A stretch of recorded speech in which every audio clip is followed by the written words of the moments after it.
estratégia. Posso não ver o amanhã, mas hoje sei que esse deserto vai chegar ao fim. O Senhor está cuidando de mim.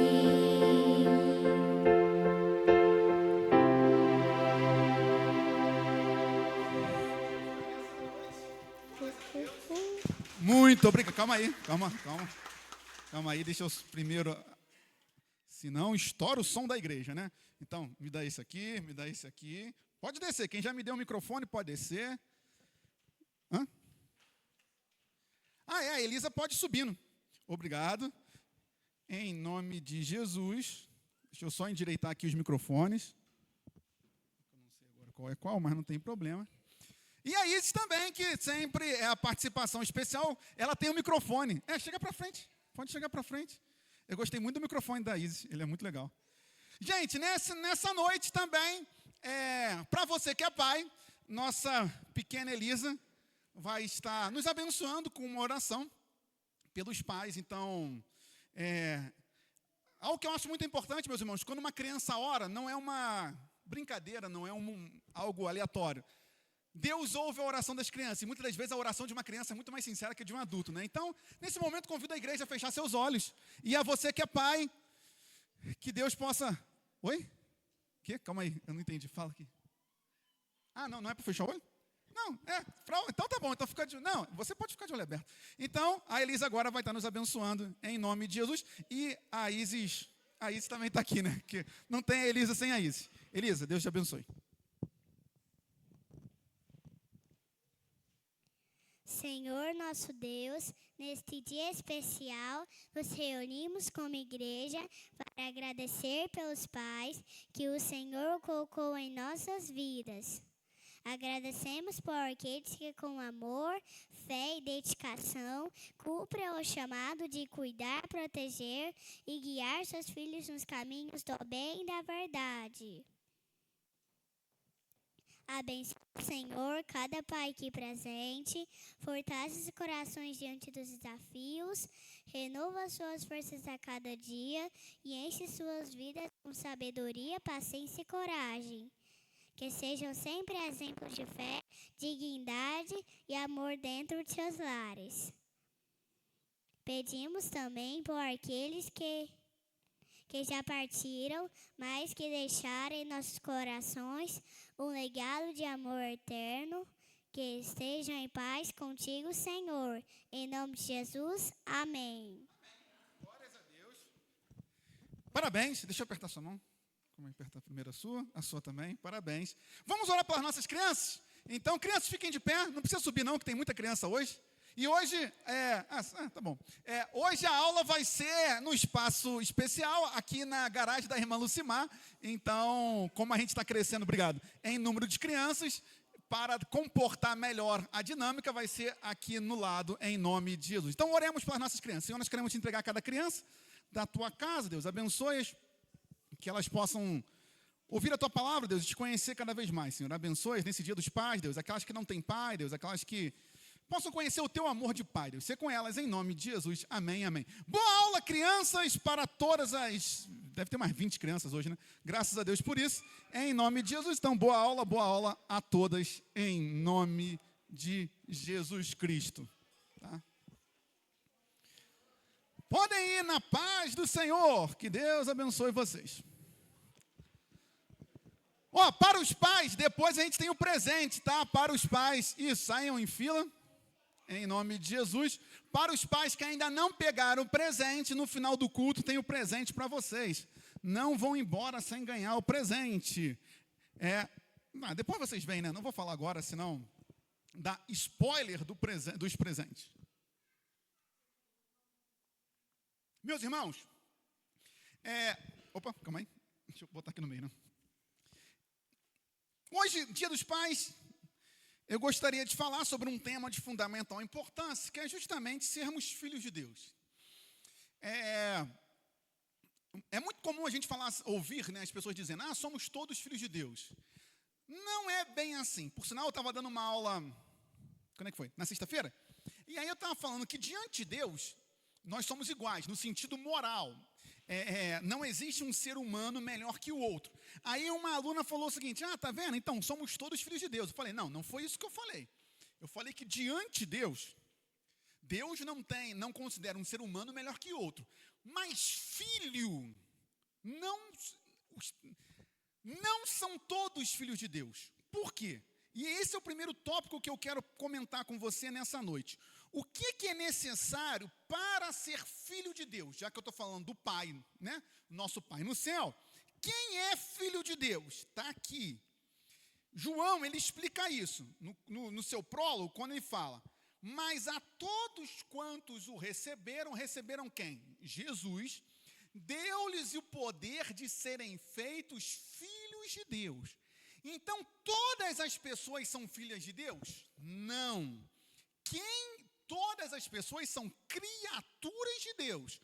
Criaturas. Por quê? Porque foram criadas por Deus. Mas quem é filho de Deus? Só é filho de Deus aquele que recebeu a Jesus Cristo, tá? A todos quanto receberam a Jesus, a estes deu-lhes o poder de serem feitos filhos de Deus. Aos que creem no seu nome. Então, quem é filho de Deus? Aquele que crê em Cristo como seu Salvador. Quem não crê em Cristo como seu Salvador é uma criatura de Deus, mas não é filho. Portanto, nessa noite, nós podemos ser filhos de Deus se nós verdadeiramente crermos em Cristo Jesus como nosso Senhor e Salvador. Então, recebemos do Pai o poder de sermos feitos filhos. O que é fundamental entender é isso. Nem todo mundo é filho de Deus. Tá? Então, quando a gente fala assim, Deus é Pai daqueles que reconhecem a Jesus como Salvador. E quem não reconhece, não tem Deus como Pai. Tá? Tranquilo isso, né, gente? Agora, e aqueles que receberam Jesus? Aí sim, se você tem Jesus, agora já não há diferença mais. Entre os filhos de Deus não há diferença. Deus não tem sobrinho, meus irmãos. É por isso que a famosíssima oração que todos nós conhecemos, Pai nosso que estás nos céus. Por que Jesus ensina isso? Pai nosso. Porque o meu pai é o seu pai, o seu pai é o meu pai. Deus não tem filhos preferidos. Deus não tem um filho que ele é mais chegado do que outro. Isso não existe. O Pai é nosso. Uma vez que nós nos tornamos filhos de Deus, somos todos iguais diante dele. Sendo assim, meus irmãos, nessa noite, isso aqui foi só a introdução, falar sobre pai é um assunto delicado. Para alguns é um assunto muito bom, porque tiveram um pai muito bom, muito amoroso. Para outros, nem conheceram seu pai. Outros, o pai abandonou. Outros, o pai era violento. E ao falar sobre Deus, que é pai, como é a paternidade de Deus? Quem é esse Deus que é pai? Quais são as características do Deus que é pai? Como esse Deus que é pai lida conosco, com os seus filhos? Essa é uma mensagem para falar do pai com os filhos. Então essa é uma mensagem que vai falar como o pai, Deus Pai, lida com os seus filhos, entendendo que filho é aquele que aceitou Jesus. Tranquilo, gente? Isso foi a introdução da mensagem. Tranquilo? Agora nós vamos também para um texto conhecidíssimo, Lucas capítulo 15, a parábola do filho pródigo. A partir do versículo 11. Essa é uma parábola que fala sobre um pai e os seus filhos.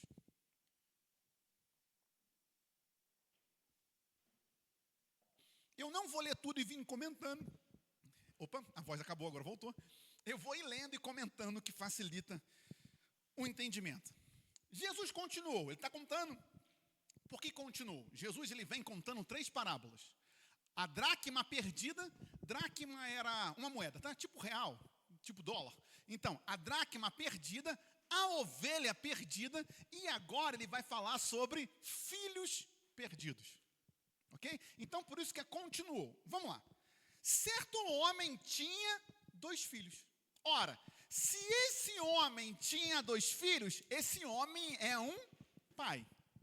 Certo? Amém? Lógico. quem representa o Pai? O Pai representa quem? O Pai, Deus Pai, tá? Então essa parábola está falando de Deus Pai, por isso que não tem esposa, gente. Vocês já repararam que não tem mãe aqui? Por quê? Porque o Pai, Deus Pai, não tem esposa, né? Lógico. Então, certo homem tinha 2 filhos. Esse homem aqui está representando Deus Pai, e quem são os filhos? Eu e você. Não é quem está lá fora, porque para ser filho de Deus tem que ter Jesus. Tranquilo, gente? De boa? Tranquilo? Então vamos lá. Ninguém falou nada, mas eu vou crer, tá? O mais moço deles, o filho mais novo, disse ao pai: Pai, quero que o Senhor me dê a parte dos bens que me cabe. O que o filho caçula está pedindo? A herança. A parte dos bens que me cabe é a herança. Só que tem um problema muito grande. Qual é o problema disso, meus irmãos? Quando é que um filho recebe a herança? Quando? Quando o pai, fala, gente, morre. O pai tinha morrido, sim ou não? Não. Então o que o filho está falando? Pai, para mim o Senhor está morto. É isso que está acontecendo. Alguns defendem que era permitido pela lei romana um filho pedir a herança na vida com o pai vivo. Não muda o fato de que ele está falando o seguinte: pai, para mim o meu relacionamento contigo morreu. Para mim você não existe mais. Veja, ele não tinha parte de bem nenhuma. Ele não tinha direito à herança. O pai estava vivo, gente. Meu pai está vivo, graças a Deus. Lá no Rio de Janeiro, está lá na igreja agora, em nome de Jesus. Imagina eu virar para o meu pai hoje e falar assim: pai, eu quero, sei lá, o teu carro. Por quê? Ah, não, porque é a minha parte da herança. Ele vai falar assim: mas como assim a tua parte da herança? Eu estou vivo? O que ele está falando na cara do pai? Pai, você morreu para mim. Meus irmãos, vamos lá, traz isso aqui para o nosso contexto. Às vezes, o nosso relacionamento com Deus chega um pouquinho nesse ponto. Às vezes, meus irmãos, bate uma revolta nossa para com Deus, e a gente não quer mais ter um relacionamento com Deus. O que nós queremos? Nós queremos aquilo que Deus pode nos dar. Fala assim: ó Senhor, olha só, me dá aquilo que tu me prometeu, porque, gente, o que Deus prometeu, Ele vai cumprir. Tá? Independente de qualquer situação, Deus cumpre aquilo que Ele promete, acabou. A promessa de Deus não depende da minha fidelidade. Então Deus vai cumprir. E às vezes, vamos lá, gente, às vezes dá vontade de fazer isso. Lembre-se que a casa do pai é aonde? É a igreja, né? A casa do pai é aqui. Então veja, esse filho, o que ele está falando? Eu não quero mais saber de igreja, eu não quero mais saber de relacionamento contigo. Eu quero me dar alguma coisa que eu vou embora. Que eu não quero mais ter contato contigo. Meus irmãos, e olha que interessante.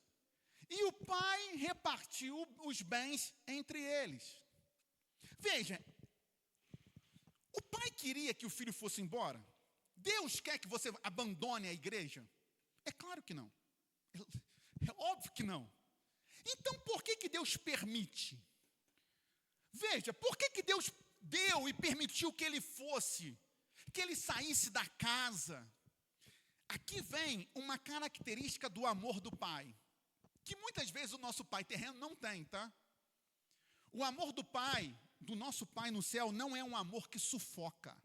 Deus, ele não está no nosso pescoço segurando. Não, meus irmãos. Deus nos trata em liberdade e amor.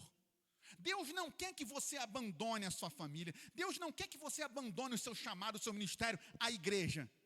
Mas não se engane, Ele não vai te obrigar a ficar. Ele não vai te obrigar a ficar na casa dele. Ele não vai te obrigar a você ficar no abraço dele. Por quê? Porque Deus é aquele que concede liberdade, meus irmãos. Liberdade. E Ele, como bom pai que é, e que sabe de todas as coisas, Deus também sabe de algo. Chega uma hora, meus irmãos, na vida de todos nós, a você que é pai, você que é mãe, mas qualquer pessoa que já cuidou de alguém. Eu não tenho filhos, mas já cuidei de muita gente porque eu sou médico. Chega uma hora, uma vez, eu estava no hospital de Acari. Lugar perigoso, meus irmãos. No último andar do hospital tinha buraco de bala na janela. Teve um paciente que foi baleado na cama do hospital. Tá, mas em Rio de Janeiro, né? Estamos aí para isso. E aí, eu lembro, estava na faculdade, tinha um paciente.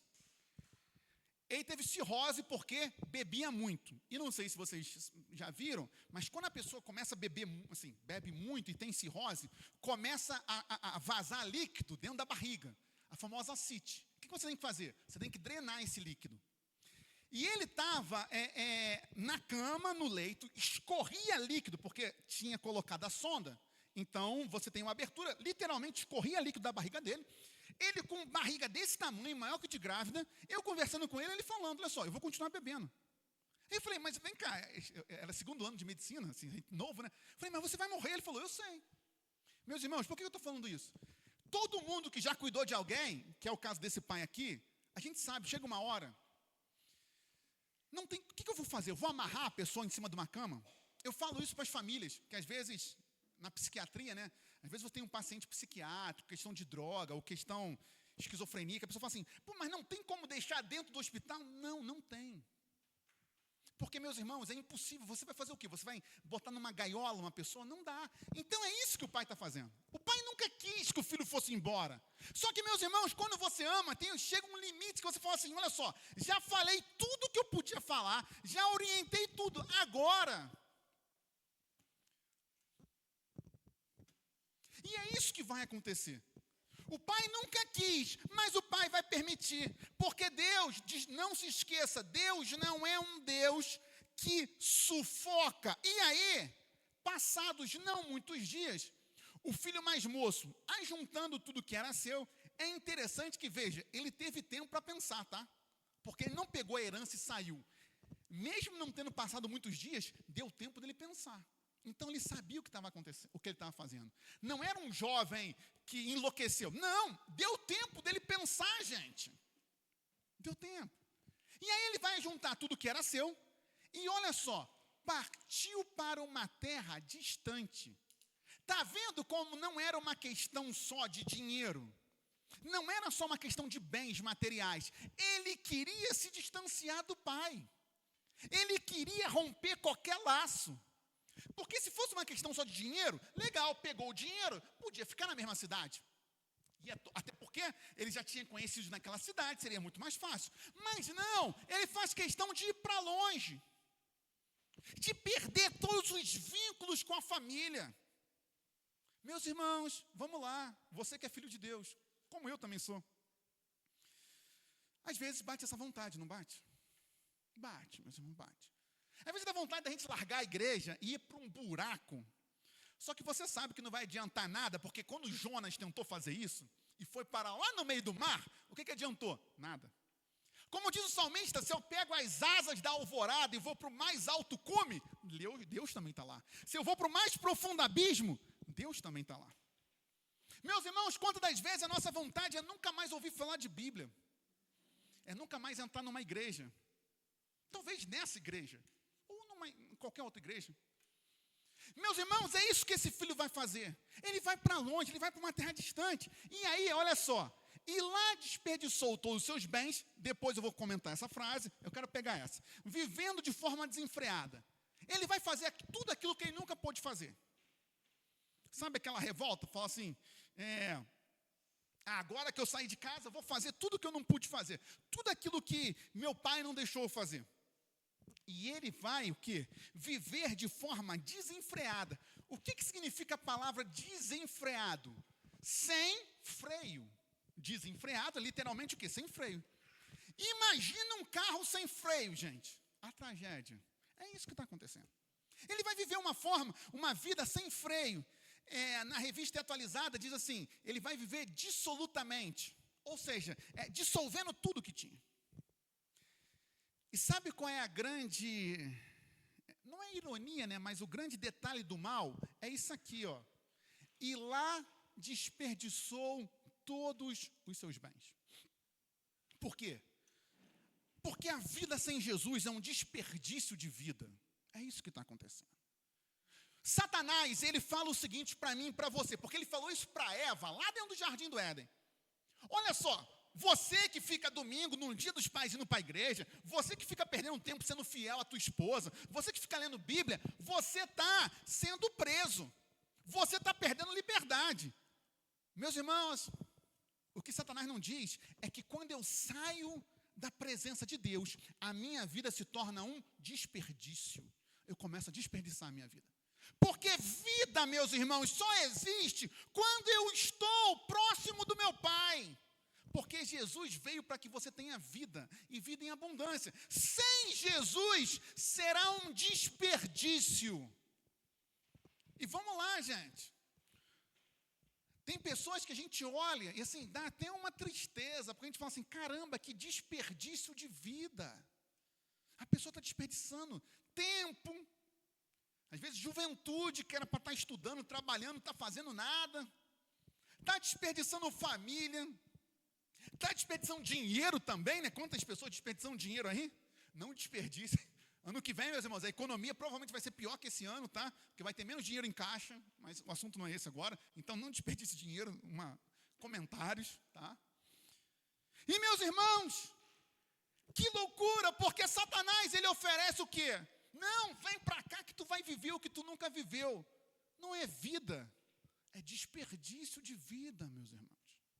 E às vezes, vamos lá, somos filhos de Deus. Às vezes dá vontade, porque tu olha para o ímpio, tu liga a televisão. Quer ver? Todo carnaval, a gente sempre faz retiro na igreja. Tá? O carnaval, eu nunca tinha passado no carnaval aqui, né? Passei esse ano. O carnaval aqui é bem diferente do Rio de Janeiro. No Rio de Janeiro, meus irmãos, a cidade para. Só que não apenas a cidade para. No período do carnaval, sou carioca desde sempre. A sensação que eu tenho é que não tem lei na cidade. Tudo, assim. E aí, por que eu estou falando isso? Porque a gente sempre sai em retiro no carnaval. Só que de vez em quando alguém passa mal no retiro, a gente tem que levar no hospital. É o único momento que eu saio do sítio. Aí eu saio do sítio, meus irmãos, tu vai passando na rua, assim, eu não estou exagerando em nada, é gente caída no meio da rua, assim, semi-nu. É um negócio, assim, que parece que as portas do inferno se abriram e que o mundo enlouqueceu.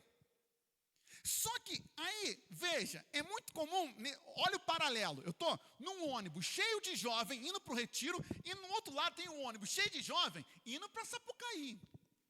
Nesse momento, o que Satanás fala? Está vendo? Vem para cá, aqui você vai ter vida, aqui você vai viver o que você nunca viveu. Não se engane, meu irmão, minha irmã, lá não tem vida, lá é desperdício de existência. Portanto, a vida com Deus, a vida na casa de Deus, não é uma vida de perda. Muito pelo contrário, meus irmãos, só há vida na casa de Deus. Só há vida na presença de Deus. Deus, Ele não impede a mim e a você de viver. É o contrário. É Ele que dá a vida. Satanás quer convencer a mim e a você que Deus está impedindo a mim e a você de viver. Só que não é isso. Eu só tenho vida quando eu estou com Deus. Se eu não tiver Deus, é desperdício.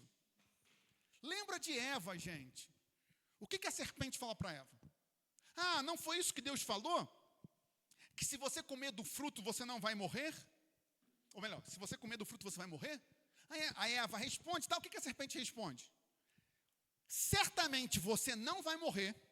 Então, a serpente nega aquilo que Deus falou. E depois, a serpente fala assim, Deus não quer que você coma o fruto, porque se você comer, você vai ser igual a Ele. Essa é a proposta de Satanás. Satanás está sempre assim, olha só, Deus falou que você não pode trair tua esposa. Que isso? Vai lá, trai. Você vai viver. Aí vem, você tem direito de ser feliz. Meus irmãos, no pecado não existe vida.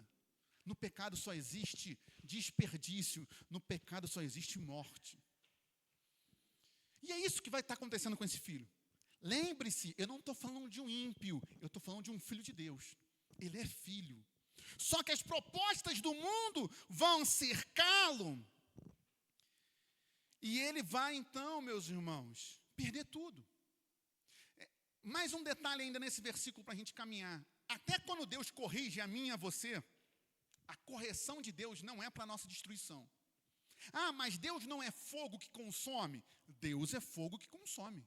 Só que Deus é um fogo que consome para purificar. Quem trabalha com ouro sabe disso. Você joga o ouro no fogo para purificar, não para perder o ouro. É assim que Deus faz. Deus consome, sim, mas Deus consome para purificar a mim e a você. E vida eu tenho quando sou purificado por Cristo, não na ausência da purificação.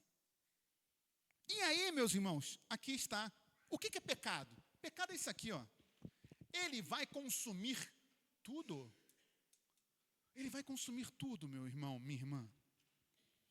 Viver distante da casa do Pai, viver distante da igreja, viver distante dos braços de amor do Pai, viver distante da palavra do Pai, é viver, na verdade não é viver, é consumir tudo. Vai consumir a sua saúde. E eu não estou falando de droga, de sexo sem prevenção, não é isso. O pecado, pode ser um pecado, por exemplo, sei lá, mentira, fofoca, vai consumir a sua alma. Davi falou isso. O que Davi disse? Enquanto calei os meus pecados, os meus ossos envelheceram dentro de mim. Meus irmãos, o pecado consome tudo. Viver longe do nosso Pai, meus irmãos, e no dia dos pais, viver longe do Pai, é consumir tudo. Viver sem Cristo é consumir tudo. Sabe por quê? Porque Cristo é aquilo que mata, é aquele que mata a sua sede, pois Ele é o manancial de águas vivas. Cristo é aquele que mata a sua fome, pois Ele é o pão vivo que desceu do céu. Ora, se eu não tiver Cristo, eu vou ter sede e fome, e nada vai preencher. Então, cada vez mais eu vou consumindo. E aí, olha que loucura. Esse filho, entenda algo, deixa eu ler o versículo. Sobreveio àquele país uma grande fome, e ele começou a passar necessidades. Qual é a questão? Com Jesus, passaremos por dificuldades? É lógico. No mundo tereis aflições. Só que com Jesus nós não teremos necessidade, porque o justo não mendigará o pão. Essa é a grande diferença. Dificuldades teremos, mas Deus nos sustenta. A partir do momento que eu estou distante do Pai, eu passo a ter necessidade. Como assim necessidade? Necessidade do básico. Necessidade de alimento. Necessidade de moradia. Necessidade de carinho. Meus irmãos, enquanto estamos na casa de Deus, enquanto estamos na vontade do Pai, não vou falar que é tudo 100%, não é, claro que não é. Seria mentira falar que é. Só que não falta amor, por quê? Onde Deus está não pode faltar amor, porque Deus é amor. Onde Deus está não pode faltar consolo, porque Ele enviou o Consolador, o Espírito Santo da promessa. Onde Deus está não pode faltar vida, porque Jesus veio para que você tenha vida. Só que quando nós estamos longe de Deus, começa a necessidade daquilo que é mais básico para a alma humana. Vem a necessidade. E qual é o grande problema? Que quando vem a necessidade traz junto o quê? A humilhação. Porque se eu tenho necessidade, eu vou começar a me humilhar. Para poder o quê? Suprir a minha necessidade. Olha o que está acontecendo. Vamos com calma. Então foi pedir trabalho a um dos cidadãos daquela terra. Temos um problema muito grande aqui. Qual é? O filho que saiu da casa do pai, ele era judeu. Lembra que Jesus está falando para judeus. O cidadão dessa terra não era judeu. Um judeu não podia trabalhar para um não-judeu. Isso era humilhante, isso era desonroso, isso era impuro. Meus irmãos, um judeu não falava nem com um samaritano. E vocês lembram que samaritanos um dia foram também o mesmo povo, né? Porque Samaria era do reino de Israel e Judá, obviamente, do reino de Judá. Se tinha problema com o judeu e com o samaritano, o que falar de um judeu pedindo trabalho para um gentio? Isso era degradante. Isso, na verdade, era proibido. Mas por que isso está acontecendo? Porque o pecado humilha. Ele humilha. Nós sabemos, meus irmãos, quando Adão e Eva pecam, a primeira coisa que eles sentem é o quê? Vergonha. Porque eles olham um para o outro e percebem que estão nus. Mas não era para ter vergonha, gente, era marido e mulher. Era marido e mulher e não tinha mais ninguém no mundo. Então para que ter vergonha? Ah, não, mas a girafa está olhando. E daí a girafa? Entende? Não tinha nem mais ser humano na terra para olhar. Só que eles vão sentir vergonha. Por quê? Porque o pecado humilha. Só que não para aí, né? Que olha só. Ele então vai começar a trabalhar para esse cara, que não era judeu. E este, o gentio, o mandou para os seus campos a fim de cuidar do quê? Dos porcos. Só que, de novo, o filho, ele era judeu. Um judeu não pode tocar num porco, porque o porco é um animal impuro para o judeu. Ele está sendo mandado para praticar algo, primeiro, que era proibido pela lei. Segundo, aquilo que havia de mais humilhante para um judeu. Meu irmão, minha irmã, você sabe disso. Um judeu não come nem carne de porco. O judeu não come presunto, por exemplo. Ele foi mandado para cuidar do porco. Um animal que ele não pode nem tocar. Ele está tendo que cuidar. Por quê? Isso é o pecado. O pecado, ele custa a mim e a sua dignidade. Nós perdemos a dignidade. Eu e você sabemos o que é isso, gente. Eu não estou falando assim, pense em alguém. Não, eu vou pensar em mim mesmo. O pecado faz a gente chegar num local, num ponto que eu falo assim, como é que eu cheguei aqui? Olha que coisa. Ele quis ir para longe. O que ele não sabia é que quanto mais distante do Pai, ele ia chegar num lugar que ele não estava preparado para chegar. Ele quis gastar tudo. O que ele não sabia é que sem o Pai, ele ia gastar coisas que ele jamais deveria gastar. Que é o quê? A honra, a dignidade, a si mesmo. O pecado, meus irmãos, e aqui o que é o pecado? É estar distante do Pai. É sair do Pai. Veja, aqui eu não estou falando de uma pessoa que matou a outra, que cometeu uma traição, que roubou. Não, o pecado é simplesmente porque ele saiu de perto do Pai, ele foi embora. E ao ir embora, ele não que esperou que ele fosse chegar nesse ponto aqui. Pior do que isso. Porque com Satanás sempre dá para piorar, né? Aqui, ó. Um abismo chama outro abismo ao fragor das suas catadumbas. Já ouviram esse versículo, né? O que um abismo chama outro abismo? Literalmente seria assim, uma cova do cemitério chama outra cova do cemitério. Quando eu estou sem o Pai, eu vou andando pelas covas do cemitério, sendo puxadas por elas. E aí, olha que terrível. Ali aonde? No meio dos porcos. Ele desejava alimentar-se das alfarrobas que os porcos comiam, mas ninguém lhe dava nada. Meus irmãos, de novo, ele é um judeu. Um judeu não pode nem comer um porco, quanto mais tocar. Ele vai ser mandado para cuidar de um porco e agora ele quer comer a comida do porco. E nem comida de porco ele tem mais. Ele virou menos que porco. Tem noção do que é isso? Porque veja, o porco tinha comida, ele não tinha. Ele não é nem mais humano. Ele é um resto, ele é um desperdício. Só que ele é filho de Deus. Olha que tragédia. Olha que loucura, meus irmãos. É isso. Satanás oferece uma liberdade que não é liberdade. Satanás fala, vai para longe do Pai. Sai, abandona. Abandona a igreja, abandona o teu chamado, abandona o ministério, abandona a palavra de Deus. E ao abandonar, meus irmãos, a gente vai chegando num ponto de subhumanidade, de ser menos que um porco, de você não ter nem o que o porco come. Isso vai custar um preço. Ah, não, mas vai gastar, gasta lá o que você tem direito. Vai gastar algo que você não está preparado, meus irmãos. E olha que coisa triste, quando fala aqui, mas ninguém lhe dava nada, ele não está falando que só o Senhor não dava nada, o dono daquela terra. Ninguém, por quê? Porque quando ele tinha dinheiro, ele estava cercado de quê? De pessoas, né? É lógico. Cadê os amigos agora? Não tem. Não tem. As promessas de Satanás são promessas vazias, meus irmãos. É o pecado humilhando, é o pecado chegando num ponto, e aí aqui, por que ele tem essa fome?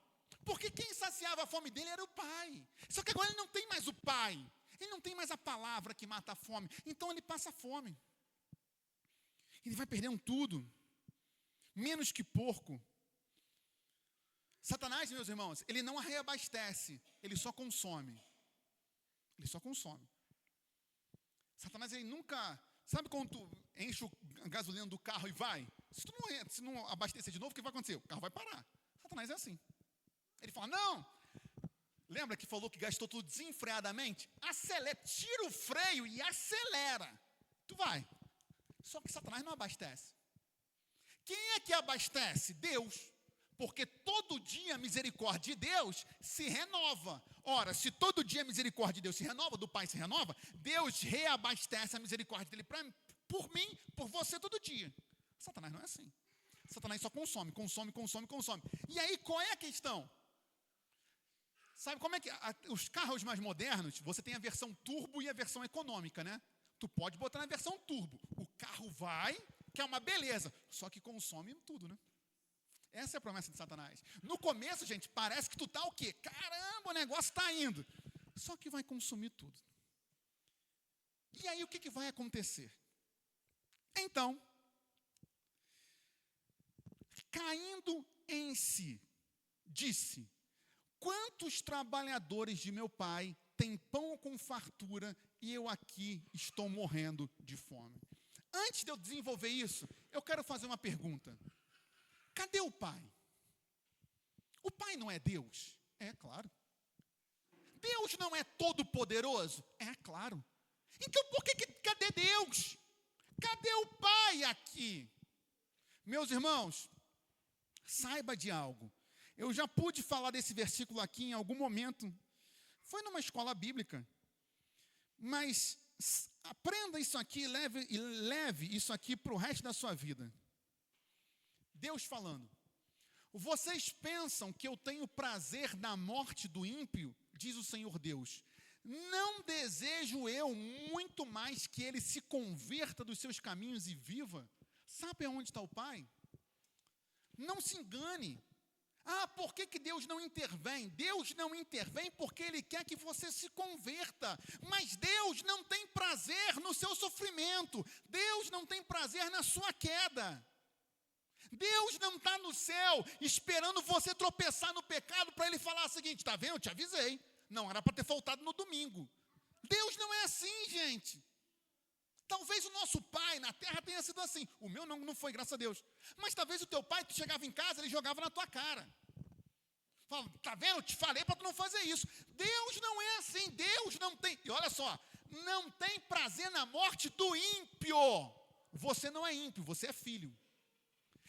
Então, se nem na morte do ímpio Deus tem prazer, o que dirá de você? E aí, para ficar claro que isso aqui é doutrina, eu dou outro texto de Isaías. Isaías não, meu Deus do céu. Ezequiel. Olha o que ele fala aqui no capítulo, lá em 33. Diga-lhes, Deus está mandando o profeta Ezequiel ir falar com o povo. Tão certo como eu vivo, diz o Senhor Deus, não tenho prazer na morte do ímpio. Então, não tenho que discutir. Tão certo como Deus vive, Ele não tem prazer na morte do ímpio.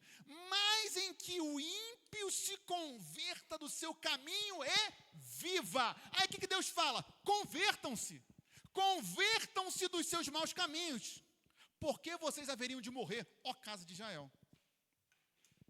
Meus irmãos, então eu respondo, cadê Deus no filho pródigo? Sabe por que Deus não mandou um raio lá? Porque Deus está permitindo para ele se converter, para ele se arrepender. Para ele se arrepender, meus irmãos. Aqui a gente precisa entender duas coisas da relação do Pai para conosco. Deus não tem prazer em castigar o pecador. Tem gente que acha que Deus tem prazer, e tem gente que prega isso. Heresia. Deus não tem prazer em castigar o pecador. Deus não tem prazer em permitir que alguém vá para o inferno. Mas as pessoas vão para o inferno? Lógico que vão. Lógico, é óbvio. Mas Deus não tem prazer nisso. Tá escrito, e é Antigo Testamento, tá? Não é novo não, hein? Isso aqui é Antigo Testamento. Lei, não é graça, é lei. Deus não tem prazer na morte do ímpio. O que dirá na sua, meu irmão, que é filho dele? Minha irmã. Então, Deus não tem prazer em castigar o pecado. Deus não tem prazer em permitir a consequência do pecado. Mas também saiba de uma coisa, Deus vai deixar. Para quê? Para que nós nos convertamos. Para que nós nos convertamos. Para que haja conversão, meus irmãos. O que é conversão? O que significa conversão? Não sei se você já fez autoescola, mas na autoescola, Conversão para a direita é virar para a direita. Conversão para a esquerda, virar para a esquerda. Então, o que é conversão? Conversão é mudança de rota. É mudar a rota que eu seguia. É por isso que Deus permite. Então, duas coisas nesse momento, né? Deus não tem prazer em castigar o meu e o seu pecado. 2, Deus vai permitir que chegue? Vai. Para quê? Para acontecer a conversão. Para acontecer a conversão. Que é o que está acontecendo aqui, em Lucas, no filho pródigo. É exatamente o que está acontecendo aqui. Aqui, né? Em 17. Então, caindo em si, por que Deus permitiu chegar nesse grau? Para que ele caísse em si. Só que aqui, veja, ele vai cair em si. Por que cair em si? Porque ele precisava lembrar quem ele era. Às vezes a gente esquece que é filho de Deus. E esquece por vários motivos, meus irmãos. Ele tinha esquecido que era filho de Deus. Agora ele vai cair em si e vai lembrar que é filho de Deus. E vai dizer, quantos trabalhadores de meu pai têm pão com fartura? E aqui eu estou morrendo de fome. Só que aqui ele comete um erro. Que é esse erro aqui, ó. Até aqui, na verdade, aqui ainda não está o erro, tá? No próximo versículo. Veja, vou me arrumar, voltar para o meu pai e lhe dizer, pai, pequei contra Deus diante do Senhor. Até aqui, perfeito. Aqui tem um erro, que é essa frase aqui. E depois ele vai aprender isso, tá? Já não sou digno de ser chamado de seu filho, trata-me como um dos seus trabalhadores. Isso aqui eu vou comentar daqui a pouco, tá? Mas vamos lá. E olha que interessante. Gente, isso aqui é lindo. Como é a relação do pai? Deus Pai. Quem é Deus Pai? Olha quem é Deus Pai. E arrumando-se, foi para o seu pai. Vinha ele ainda longe, quando seu pai o avistou, e compadecido dele, correndo, o abraçou e beijou. Esse versículo é fantástico. Sabe por que esse versículo é fantástico? Primeiro, é o único lugar na Bíblia inteira que é dito que Deus correu. Você não tem nenhum outro local falando que Deus correu. É o único lugar que você está vendo Deus correndo. Ponto número 1. Qual é a importância disso? Muito. Pense que ele está representando um pai. Esse pai já era idoso. Idosos não podiam correr em público. Por quê? Era indigno. Não ficava bonito. Nesse tempo, você vê um idoso, ainda mais um idoso muito rico, que era o caso, correndo no meio da rua. Ele não está nem aí. Deus não está nem aí para as convenções sociais, gente. Ele ama você. E sabe o que é interessante? Porque veja isso aqui. Vinha indo ele longe quando seu pai o avistou. O que está acontecendo? O pai nunca se esqueceu do filho. O pai nunca parou de pensar no filho. O pai sempre estava todo dia no portão, olhando lá para o final da rua, esperando o filho aparecer na esquina. E quando o filho aparece na esquina, o pai não espera, ele corre em direção a esse filho. E esse é o amor de Deus Pai. Deus Pai não concorda com tudo que eu e você fazemos. Deus Pai vai permitir que a consequência do pecado chegue. Mas saiba que Deus Pai não quer que você morra ou seja destruído. Ele continua a pensar em nós, continua a esperar que nós voltemos para Ele. E Ele está, como diz, depois ouçam, recomendação de música, vou mandar no grupo da igreja. Fim de tarde no portão, Estênio Marços. Que canção maravilhosa. Nessa canção, eu não vou cantar, mas eu vou recitar para você. Nessa canção ele diz assim, fim de tarde no portão, a cabeça alva ao relento. Teimosia de paixão, quer ver nascer o alento. O que é isso? Essa cabeça alva é o pai, já de cabeça branca, teimosamente esperando o filho voltar na porta do portão. Na porta do portão não, na grade do portão. E aí ele fala no refrão, o teu amor é tão forte, maior do que a morte. É exatamente isso. Torrentes que não se cabem no chão. Aí tem 2 versos que ele fala assim, mais fácil secarem os mares, acabar a estrelantares, do que arrancar o amor do seu coração. O que é estrelantares? A estrelantares é a estrela que mais brilha no céu. Quando você olhar no céu, aqui o céu é muito bonito, né? A estrela que mais estiver brilhando é Antares. Desde que você não confunda uma estrela com um planeta, né? Mas não vem o caso agora na astronomia. Então ele fala que é mais fácil você apagar a maior estrela do nosso sistema solar, apagar a água do mar, secar, do que arrancar o amor do coração desse pai.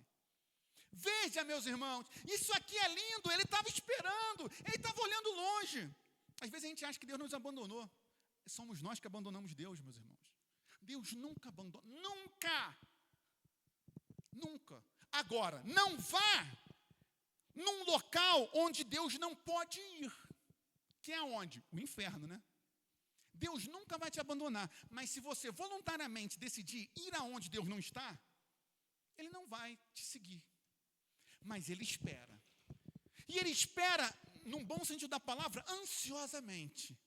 Olhando lá para baixo, todo dia. E como Deus não dorme, nem se cansa, então Ele não precisa ir deitar. Ele está lá, todo dia olhando. E quando avista, o que é compadecido dele? É com compaixão. É o mesmo Deus, agora o Filho de Deus, né? Jesus, que na cruz diz: Pai, perdoa-lhes porque não sabem o que fazem. E ele então, compadecido, vai abraçar e beijar. Só que aqui tem um problema muito grande. Qual é? Esse filho estava no meio dos porcos. Se ele estava no meio dos porcos, ele se tornou impuro. Uma pessoa que se tornava impura não podia tocar outra pessoa, porque se um impuro tocasse numa pessoa pura, esse que está puro ficava o quê? Contaminado. Só que Deus não está nem aí para isso. Meus irmãos, mulher do fluxo de sangue. A lei dizia que uma mulher menstruada ou com sangramento vaginal era impura. E, portanto, se ela tocasse em alguém, esse outro alguém também ficava o quê? Impuro. O que Jesus faz quando ela toca nele? Jesus dá um bico? Jesus fala: sai daqui, mulher impura? Não. Jesus cura ela. Pega a prostituta trazida em flagrante adultério. Mestre, a lei diz que ela tem que ser apedrejada. O que Jesus fala? Quem não tiver pecado, atira a primeira pedra. E aí depois ele vira para ela: mulher, nem tão pouco eu te condeno, vai e não peques mais. Pega os leprosos. Meus irmãos, não sei se você sabe, mas como é que funcionava a questão dos leprosos? Um leproso não podia estar no mesmo ambiente que outra pessoa. Eles andavam com um sino no pescoço, para que a pessoa ouvisse de longe que era leproso, e tinha uma questão extremamente humilhante e degradante. Quando um leproso, vamos supor, eu sou leproso, você não é. Eu estou andando na rua e você está vindo, eu tenho que de longe começar a gritar: lepra, lepra, lepra, para você saber que eu sou impuro e você mudar de lado. Aí vem 11 leprosos, o que Jesus faz? Cura. Por quê? Meus irmãos,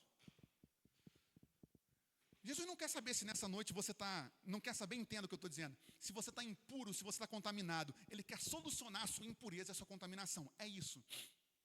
E eu provo, Apocalipse, quando Jesus fala para Laodiceia, aquela igreja terrível, que Jesus estava enjoado dela, lembra de Laodiceia? O que Jesus falou para Laodiceia? Igreja, olha que é igreja, na igreja estão os filhos. O que Jesus falou? Vocês me dão náuseas, vocês me dão enjoo. O versículo literalmente diz: porque vocês não são quentes nem frio, estou a ponto de vomitar-te da minha boca. Aqueles filhos de Deus davam enjoo em Deus, enjoo. E o que Jesus vira para essa igreja e fala? Manda comprar 3 coisas, mas eu quero ressaltar uma. Aconselho-te que de mim compre vou citar na revista atualizada, depois eu explico.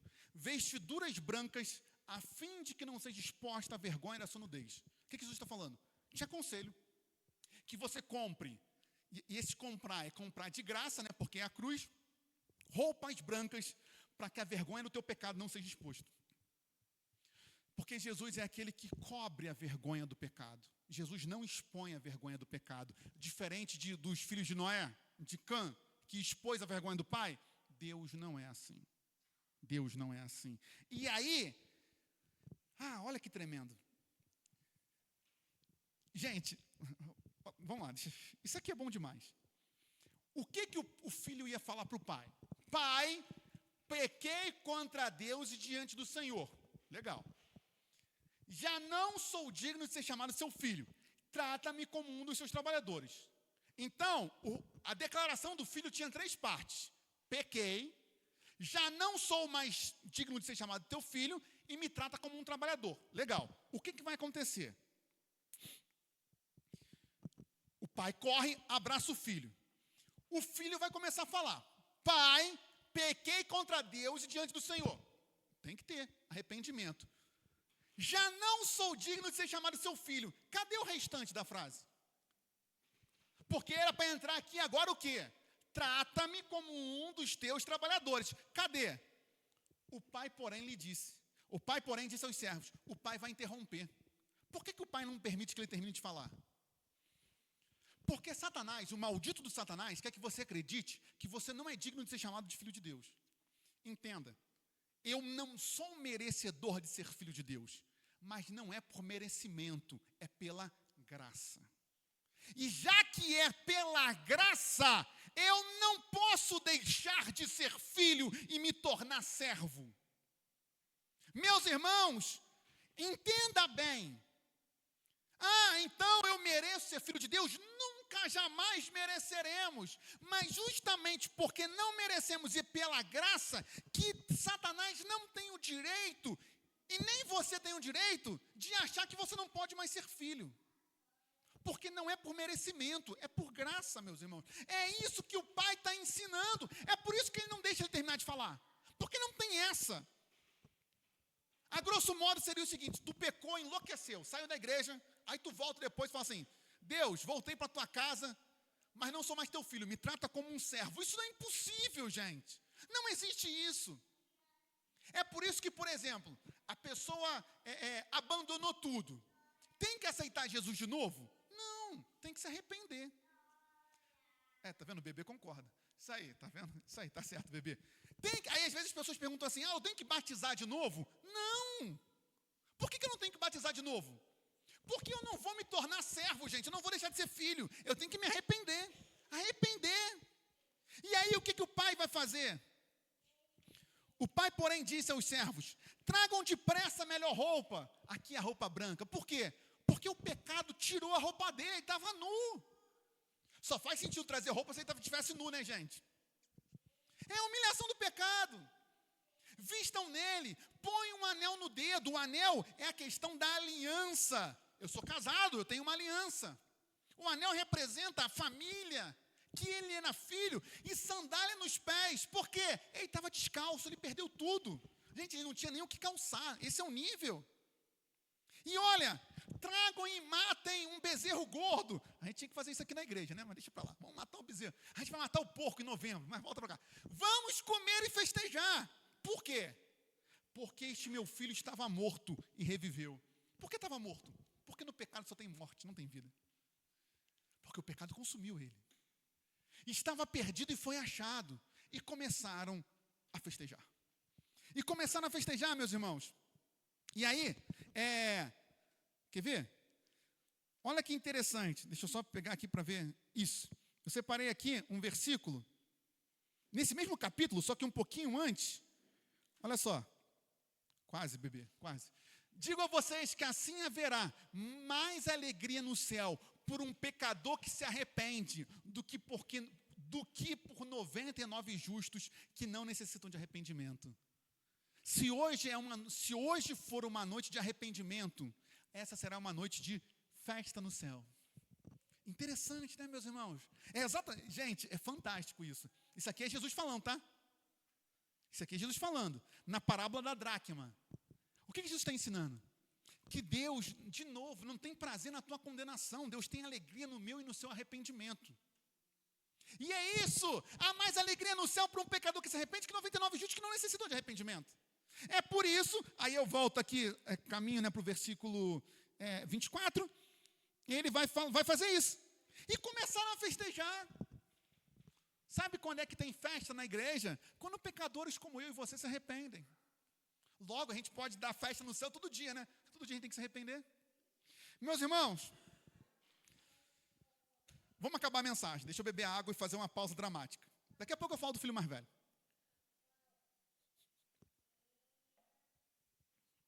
Da boca dos pequeninos sai perfeito louvor.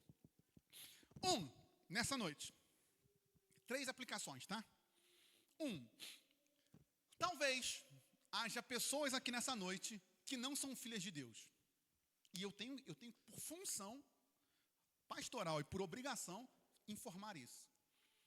Ah, não, mas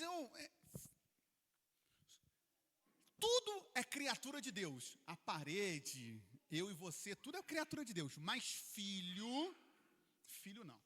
A gente não nasce filho de Deus. Ah, mas meu pai é pastor. Meu pai é pastor. E daí? Filho de pastor, por acaso, agora é filho de Deus? Filho de crente, agora é crentinho? Não. Só é filho de Deus quem recebe Jesus como seu único e suficiente Salvador. Sem Jesus, na verdade, assim, se eu for ser 100% preciso, sem Jesus eu não posso nem te chamar de meu irmão. Porque não somos filhos de Deus. A gente não nasce filho de Deus. Nós nos tornamos filhos de Deus a partir de Cristo. E sabe por que isso é muito importante? Porque talvez você nunca tenha tido um pai. Agora estou falando de pai humano. Ou talvez o teu pai tenha sido terrível. Mas nessa noite, você pode se tornar filho de um pai que é 100% amor. De um pai que te ama. De um pai que quer te abraçar. O que eu preciso fazer? O que você precisa fazer? Aceitar a Jesus. Se nessa noite você falar assim, Senhor Jesus, eu te entrego a minha vida. Não precisa falar essas palavras exatamente, tá? Mas é isso, Senhor, eu te entrego a minha vida. São duas coisas. Reconhecer que nós somos pecadores. Senhor, eu reconheço que sou pecador. 2, eu preciso de ti para me salvar. É isso. Quem crer, é isso. Então, talvez alguém aqui não seja filho de Deus. Se você não é filho de Deus, meu irmão, minha irmã, não desperdice. Chega de ser literalmente órfão. Órfão espiritual. Chega de ser órfão espiritual. É tempo de sermos filhos do verdadeiro Pai. 2, você que já é filho,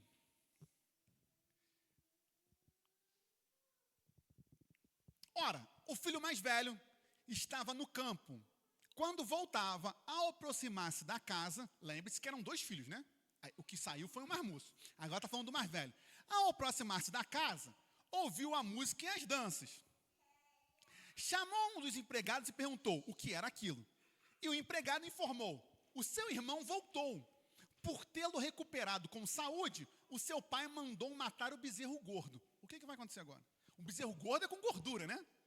Ou exatamente. O filho mais velho se indignou e não queria entrar na festa. Saindo, porém, o pai, veja que esse é um pai que concilia, né? Procurava convencê-lo a entrar. Mas ele, aqui está, para você que já é filho de Deus. Mas ele respondeu ao seu pai: faz tantos anos, talvez seja você, que serve a Deus e nunca transgrediu um mandamento dele. Mas o Senhor nunca me deu um cabrito sequer para fazer uma festa com meus amigos. O que está acontecendo aqui? O filho mais velho nunca abandonou, mas ele sempre quis abandonar. É isso que ele está falando. Veja, é verdade, ele está anos na igreja, ele está anos na casa do pai, nunca quebrou um mandamento, é verdade, ele está aqui, chega uma hora antes, se arruma, ajuda a arrumar a igreja, e lê a Bíblia, se ajoelha com a cara no pó, sei lá, jejua, louva, é aquele crente perfeito, só que o desejo dele sempre foi fazer o que o irmão mais novo fez.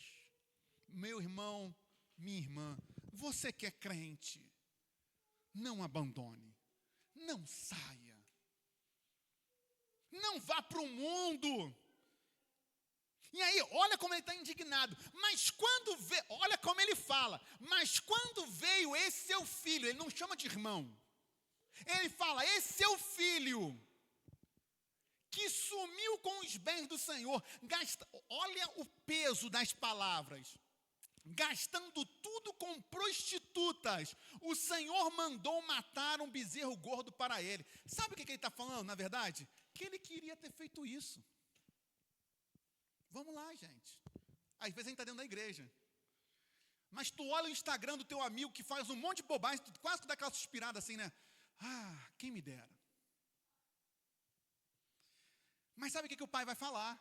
Então o pai respondeu: meu filho, você está sempre comigo, tudo que eu tenho é seu. Meu irmão, minha irmã, Se tudo que o pai tem é seu, você não precisa de mais nada. Vamos lá, o que o pai tem? Paz. O que Jesus falou? Eu vim para que tenham paz, ou melhor, deixo-vos a minha paz vos dou. Não vou lá dou como o mundo a dá. Então, se o pai tem paz, você também tem paz, porque tudo que é dele é seu. O pai tem amor, ele é o próprio amor. Então, você tem amor, o pai tem consolo, afinal, dele é o Espírito Santo Consolador, portanto, a sua vida é consolada. O pai tem sustento, o pai tem provisão, o pai tem promessa, e tudo aquilo que é dele é seu. O que Satanás quer convencer a gente? Não, eu tenho que sair porque lá eu vou experimentar algo que eu nunca tive. Só que lá não tem nada para você nem para mim. Nada. Mas em Deus, no Pai, tudo que Ele tem é nosso. Como é que eu provo isso? Porque tudo que Ele tem, Ele já revelou na Escritura e deu para mim e para você. Lembra que Jesus fala isso? A gente falou disso no dia do amigo. O que Jesus fala? Já não vos chamo de servos, porque o servo não sabe o que faz o seu senhor. Mas tenho-vos chamado amigos, porque tudo que recebi do meu Pai, tenho-vos dado a conhecer.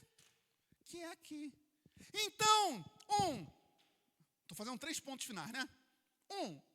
se você não é filho, essa é a noite. 2, você que já é filho, e que está há anos na casa de Deus, que está há anos batalhando aí no bom combate, mas tem dado aquelas vontades, sabe? Que todos temos, tá? Estou falando teu miserável, não, todos nós temos. Não vá, não abandone, não jogue fora, porque meu irmão, minha irmã, tudo aquilo que é do Pai é seu. É seu. Não tem nada lá fora que você precise. Não tem nada lá fora. E terceiro, talvez vocês... Porque aqui a gente tem 3 casos. 1, aquele que não é filho de Deus, então essa é a noite de se tornar. 2, aquele que é filho de Deus e que está aqui dentro, está na casa do Pai, mas quer sair. Não saia, fique. Mas talvez você seja o terceiro. Quem? O filho de Deus que foi embora. Então nessa noite, o Pai te convida o quê? Volte. Volte. E aí, meus irmãos, isso aqui é para crente. Sabe por quê? Vamos lá. O crente verdadeiro, nós, em nome de Jesus, a gente sabe quando a gente peca. E quando a gente peca, o que a gente fala? Que é um sentimento de arrependimento. Senhor, eu não sirvo mais para a tua obra. Como é que eu vou subir naquele púlpito se eu pequei? Como é que eu vou subir naquele púlpito para pregar palavras de bênção, se hoje de manhã, sei lá, o cara entrou na minha frente na fila do supermercado e eu xinguei ele? Não, Senhor, eu não sou mais digno, eu não mereço mais, e Satanás quer que você acredite nisso, que você não merece mais, que você não é digno. Meu irmão, minha irmã, nunca merecemos, mas nunca foi por merecimento, é por graça. Essa é a questão. Satanás, ele é terrivelmente sujo e escorregadio.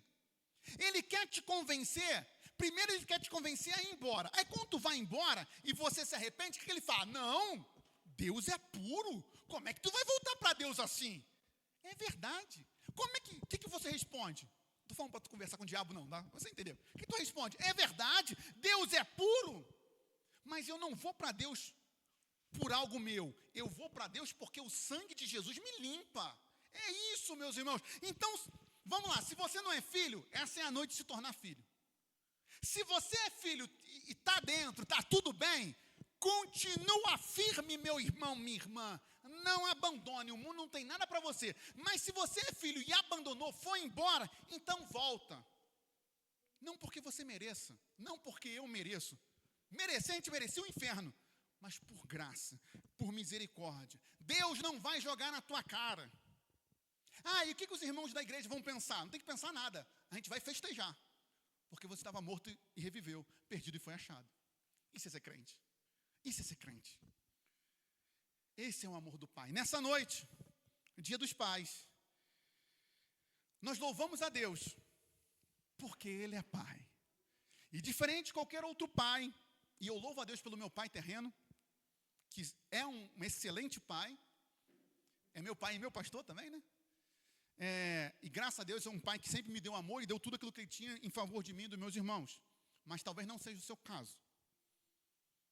Qualquer que seja o seu caso, nessa noite, primeiro, quero louvar a Deus pelos pais, né, os pais humanos, mas acima de tudo, o Pai Celestial, que nunca jamais te abandonou, nem me abandonou. Nessa noite, se você não é filho de Deus, é noite de ser. Se você abandonou tudo, é noite de voltar. E se você não abandonou, é noite de ficar. Conheça o seu Pai. Feche seus olhos. A gente tem um bom tempo ainda para as 9. Eu queria te dar um tempo agora para reflexão e para digerir a palavra de Deus. Agora você e Deus, meu irmão, minha irmã, só você pode saber se você é filho, se você não é filho, se você está aqui, mas quer sair, ou se você já está lá fora, né? Nessa noite, o Pai te chama. Não se engane, Deus não concorda com aquilo que a gente faz, tá? Só que o desejo de Deus não é a destruição do pecador. Ah, mas ele não é fogo que consome? É para purificação, para limpeza. E nessa noite a porta da casa de Deus está aberta para você, meu irmão, minha irmã. Volte para o Pai. E essa mesma porta que está aberta, e você que já está aqui dentro, não saia dela. Continue com Jesus. Lá fora não tem nada para você. Tudo que é de Deus é seu. Todo o amor, toda a graça, toda a misericórdia. Fale com Deus agora. Fale com seu Pai agora. Ele é seu Pai. O seu Pai. E hoje você pode clamar, Abba, Pai. Não vos dei espírito de escravidão para viverdes outra vez atemorizados, diz o Senhor. Ou seja, Deus não te deu um espírito para te fazer escravo. Ele te deu um espírito de libertação, para que hoje você possa clamar, Abba, Pai. Abba é papai, Abba é paizinho. Nessa noite, com reverência, com temor e tremor, se arrependa. Se arrependa. Quebre o teu coração, mas se entregue aos pés do Pai. E Ele tem novas roupas para você. Ele tem novas sandálias para você. Talvez teu pé esteja cansado, esteja calejado, machucado dessa caminhada tão dura. Deus tem sandálias novas para nós. A preparação do Evangelho da Paz, né? É o que protege nossos pés. Fale com o Senhor agora. Tem um momento, não se preocupe com a hora, tá, gente? O tempo está muito tranquilo, a gente não vai passar do horário, mas tem um momento seu com Deus agora.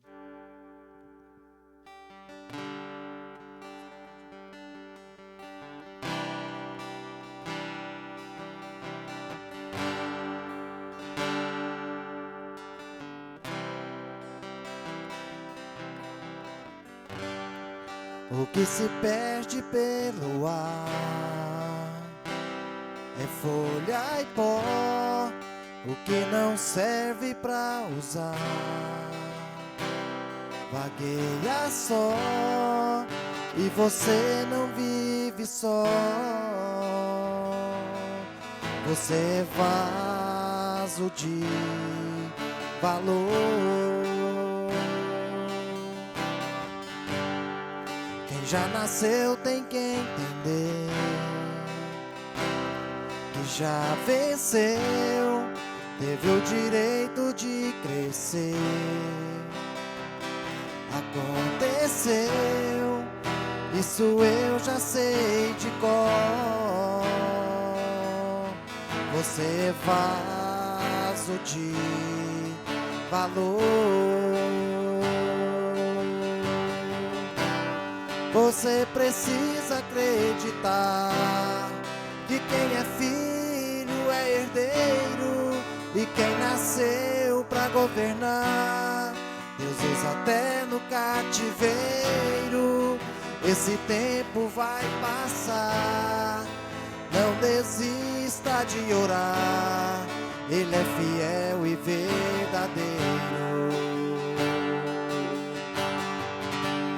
E se você disser pra mim que já foi vaso, está quebrado, e por enquanto está assim, jogado aos cantos, encostado, eu prefiro insistir que o oleiro está aqui para mudar o seu estado.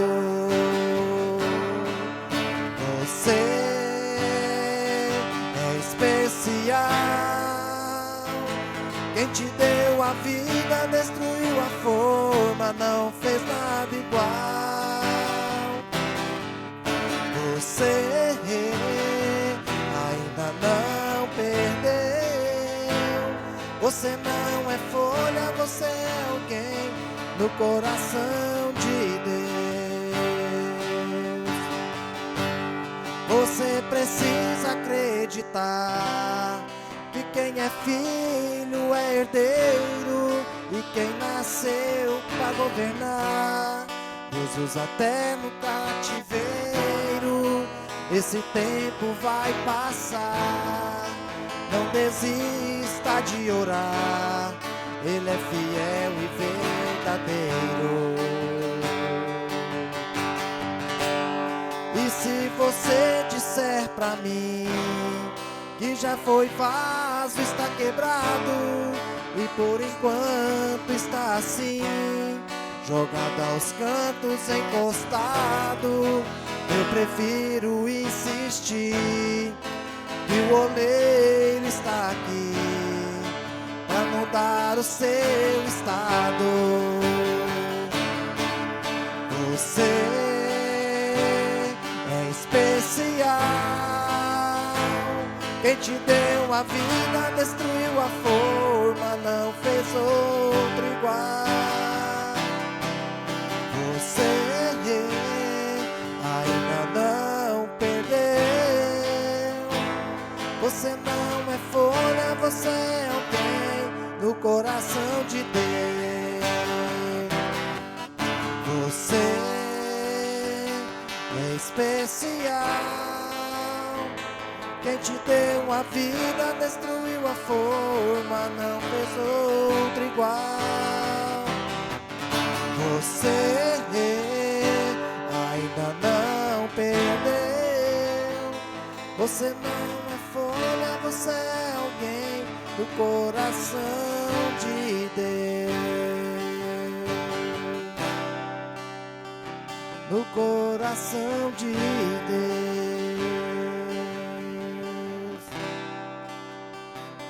Senhor, nessa noite, em primeiro lugar, nós queremos te reconhecer, Deus, como nosso único e suficiente Salvador. Perdoa os nossos pecados, Senhor. Nós reconhecemos que nós somos pecadores, Deus, que precisamos de Ti. E que somente Jesus é o nosso Salvador.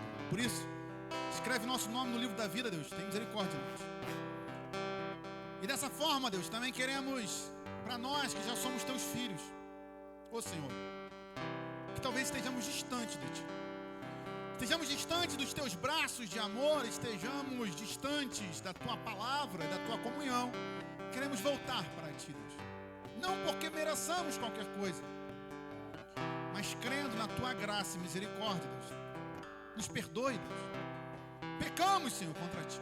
Somos pecadores. E o Senhor o Senhor é justo se nos condenar ao inferno, mas cremos que não é a Tua vontade, pois assim está escrito. E por isso, nos aceite de volta, Deus, através de Jesus. Ô Senhor, mas talvez aqueles que de nós, Senhor, que não saímos, mas que estamos com aquela vontade de chutar tudo, de ser como o ímpio, ô Deus, tem misericórdia, que possamos tirar as escamas que o Senhor possa tirar as escamas dos nossos olhos, nos fazer lembrar, Deus, que não há nada lá fora para nós, muito pelo contrário, é somente em Ti que encontramos tudo o que precisamos, pois somente o Senhor é o nosso Deus, o amado de nossas almas. Sê conosco, Deus. Muito obrigado, pois nesse dia dos pais, independente de qualquer coisa, o Senhor é o nosso Pai. Sê conosco, em nome de Jesus. Amém e amém. Amém, meus irmãos? Antes de terminar o culto, Wilker, chama lá a Maria, por favor. Porque nesse momento eu gostaria de pedir que vocês orassem por mim, pela Maria, porque exatamente hoje, há um ano atrás, eu estava casando. Então, hoje eu estou completando, estou fazendo bodas de papel.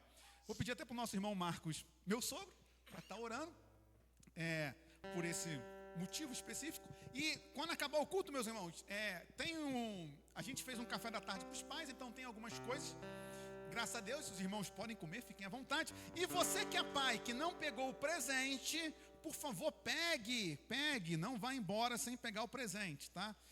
Em nome de Jesus. Eu vou esperar que vocês venham até mim, porque às vezes fica um pouco deselegante, às vezes a pessoa não é pai, eu não sei se é pai, se não é pai. Então, para a gente não ter nenhuma deselegância, eu vou estar aqui na frente, você pode vir, eu vou ter todo o prazer do mundo de te entregar o seu presente, que você só vai ver quando vier aqui.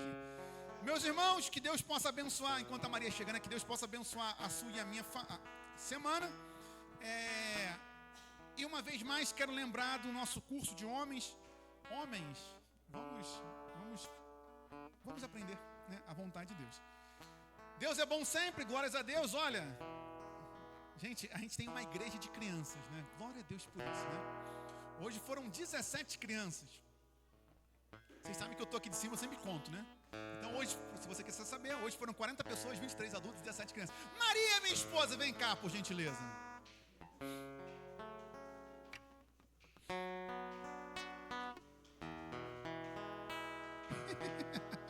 Viu? Quando elas chegam, lota.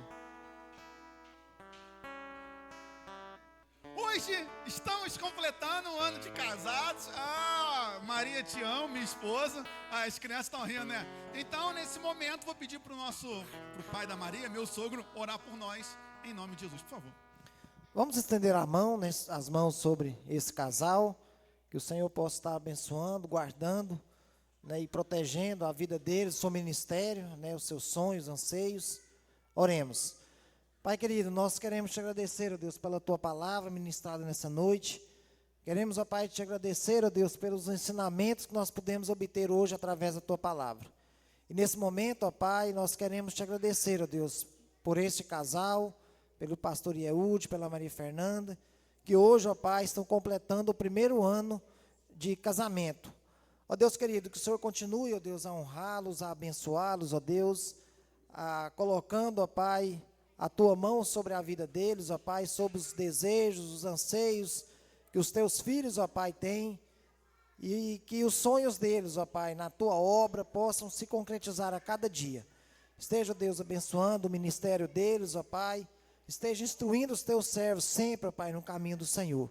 Muito obrigado, Deus, pela vida deles, que eles continuem sendo esses instrumentos, ó Pai, usados, ó Deus, para abençoar as nossas vidas. Ó Deus querido, colocamos, ó Pai, a vida deles e que venham muitos e muitos anos ainda de vida, de paz, de saúde, ó Pai, de matrimônio, na tua presença. Ó Deus querido, abençoe, Deus, mais uma vez nós colocamos a cada pai que está aqui nessa noite, que o Senhor, ó Deus, possa instruí-los com graça e sabedoria, para conduzir os seus filhos, ó Pai, nos caminhos do Senhor. Desde já nós agradecemos, ó Deus, por cada irmão que se dispôs a estar aqui, te agradecer, ó Deus, por cada criança que essa noite também, ó Deus, pôde participar, pôde, ó Deus, também louvar o Senhor. Ó Deus querido, abençoe a tua igreja, fique com cada um de nós e nos dê uma semana, ó Pai, abençoada, guardada pelo teu Santo Espírito. Fica conosco e com perdão dos nossos pecados e falhas, nós oramos e agradecemos em nome de Cristo Jesus. Amém. Mão no seu coração, meu irmão, minha irmã, que a graça do Senhor Jesus, o amor de Deus o Pai, as doces consolações do Espírito Santo de Deus, seja sobre você e sua família, hoje para sempre. Todos digam amém. Está encerrado esse culto, Deus abençoe, temos comida, e você que é pai, vem aqui pegar seu presente.